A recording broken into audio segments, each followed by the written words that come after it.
Is your favorite YouTuber with an opinion that pisses everyone off? See, I'm recording this right after the last video, after I shared my opinion, and I decided to end it out of pure fear that I just realized what I had said, and that I know, like one day in the future, once I end up having, like I just hit 1 million subscribers, someone's gonna find that video on my channel and be like, oh my god, he doesn't support the charities that I support. I'm going to unsubscribe.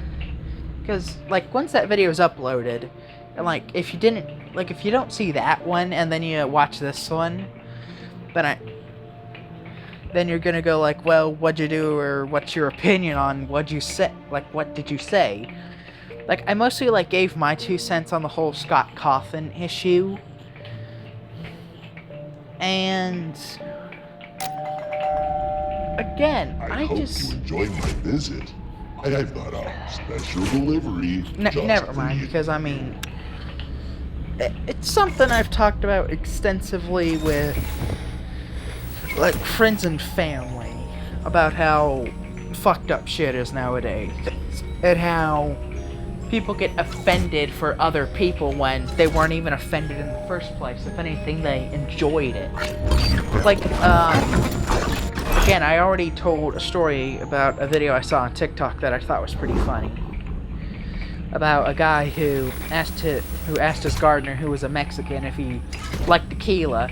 His sister got offended because, you know, she thought he was being racist, but his gardener said, "You asking because you got some? Because I'd love some right now." I mean, like, that's just the big problem. Everyone gets offended for someone else over the most stupidest of shit. And if you think about it, take that story for example, because his sister, and again, I don't know who it was just some random video I found on TikTok the other day. So his sister got all offended when her brother asked his gardener if he liked tequila, and she thought it was just because his gardener was a Mexican. Well, I mean, doesn't that kind of make her racist, because she assumes that because he's a Mexican, he would get offended by him asking if he likes tequila? I mean, that's just a weird like, if you understand where I'm coming from, please let me know. But, like, my whole point is, people need to stop getting so offended over everything. It's complete bullshit at this point. I mean, people going on, oh, I'm not gonna play FNAF anymore because there's charity Scott donated to doesn't support LGB. Well then fine, fuck you then. There are literally millions of other people in the world who play FNAF, and Scott will get more than enough money to probably retire just from the people who, you know, have played the games. And I mean, hey, if you've already bought the games, you've already spent the money. To be honest, who wants to go to the trouble with refunding a digital game? Okay, and this brings me into my next topic, and it's completely unrelated to what I was just ranting about. I want to talk about the war between digital and physical gaming. Because I feel like, and I'm going to talk about other things related to gaming, because it's stuff I really want to talk about and hear others' opinions on it. So, yeah, like, when it comes to gaming, I prefer going physical, because, I mean, like, sure, going digital is, like, way more convenient and whatnot, like this, but it takes up a lot of memory. Especially with how big and grand most video games are nowadays. I mean, with how big they are, I mean, it gets to a point to where, like, just to download just to download the game itself, you take up your entire memory. And then it comes to, well, yeah, you can always, like, buy, like, memory cards or whatnot or, you know, extra memory, but then, you know, play online with the cloud and whatnot. But that's bullshit, because then you always have to be online just to play an offline game. And it makes, like, just go physical, like with the Switch. with the Switch, like, there are cartridges that can fully handle, or like, it wouldn't be that hard to make a game playable on Switch. Or at least, you know, like, just dropping down stuff, you know, making it not look as pretty, but, like, smoothing it over to make it look pretty. Like, shit like that, like, that's not that hard to do. I mean, or at least I'm assuming, because, you know, you just, like, don't make it look as pretty. You just unrender things. Come on, how hard is that? And, like, they're, like, 32 gigabyte Switch cartridges or something. Essentially, the Switch cartridges go, like, from 1 to 32 and the whatever it's called, and whatever is used to measure file sizes. And essentially, like, the Switch can handle, like, the 32-bit stuff, and I'm pretty sure it even goes, like, even farther. But I mean, like, but no one is, like, willing to just, like, go out and put it out there, so the games end up suffering and being forced to be, like, a part digital, part physical, or something like that. And as far as, like, collections and whatnot go, like, I remember the Mega Man Legacy Collection. Wait, I tapped the wrong thing.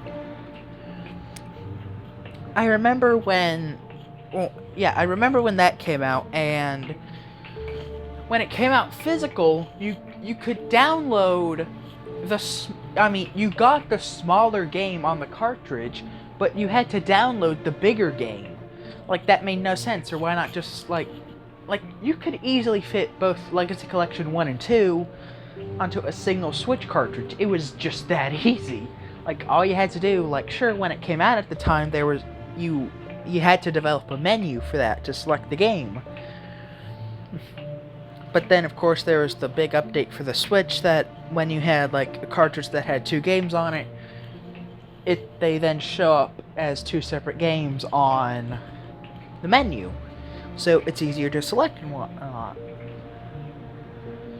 But yeah, game companies kept cheaping out on the Switch and all this, and now, like, being a Switch player is the worst thing ever because you have such little memory.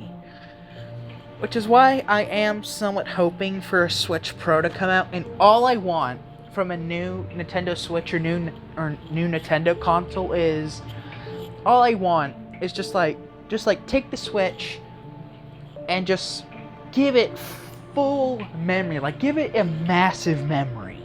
Like, that's all I ask for. A big memory so I can hold a lot of games on there. Because, like, if I have the chance with a game to go digital or physical, I'll go physical. Like, fuck yeah. But as far as, like, FNAF goes, I was kind of forced to go digital because at the time there was no physical releases of the games. But now that there's a, you know, Five Nights at Freddy's Core Collection out, with this FNAF 1, 2, 3, 4, and Sister Location, yeah, I'll gladly rebuy the whole collection just to have it all physically. And, like, sure, then the problem comes down to, well, what about the older games that I have downloaded? Well, so what? Just like, erase the games or something, you know, like, you know, like, take them out of my memory, so that way there's more memory to have for something else. And, because, like, I did this way back in the day on my 3DS. Like, Mario Kart 7 came pre-downloaded onto my 3DS when I first got it. And what I did was, I was running out of storage or memory, and I needed some more to download a game. And I knew that Mario Kart 7 was a physical game as well, so I went, okay, I'll just delete it now. And same thing with Mario Party Island Tour. I got that game fairly early on in my 3DS lifespan, and I was like, okay, delete it now, and then later on down the road, buy the game again, but as a physical release. And then that way I can just, like, pop it into my 3DS at any point and just, like, play it. Because that's way easier, to be honest.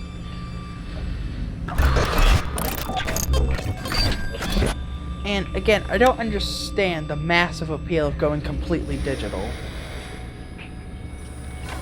Like, I like having the box to look at. I like looking at the artwork.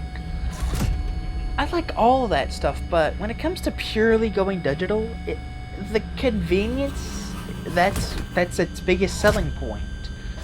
And another thing, like, I kind of miss when game manuals were a thing. You know, like that physical piece of paper. You could, like, flip through, look at the artwork, and read all that. Like, I miss all that stuff. Like, I know I grew up in, like, because I was born in 2005, so by the time I actually started getting into gaming, most of that stuff had already passed. But I still miss it because, like, the little bit of it I did get, I fucking loved. And I do have, because I got, the other day in Walmart, I got the 35th anniversary Mario Game & Watch. You know, that was Super Mario Bros. 1, 2, The Lost Level, well, Mario 2, The Lost Levels, because, you know, the two different Mario 2s. And then a Mario-themed version of Ball, or recreation of Ball, which I thought was all pretty cool and nice to have. But, yeah, I do have it. I am going to be picking up the Zelda one just because it's fucking novel to have. I've never seen a Game & Watch before. Yeah, it's really cool. I thought about making a review on it, but I didn't know how I would. Like, how would I make a review? I have my phone, but, like, I have no way to, like... Essentially, I have no way to properly, like, record... like physical stuff where I'm like looking at it, you know, taking a look at everything. I can't just like record my voice and like overlay it onto footage right now because, you know, I don't have a proper way to edit anything. But that'll do it for this episode. I've rambled on long enough. I don't know what game I'm gonna play next, but I need to record one more video today. So yeah, I will see all of you beautiful people in the next video. Bye bye.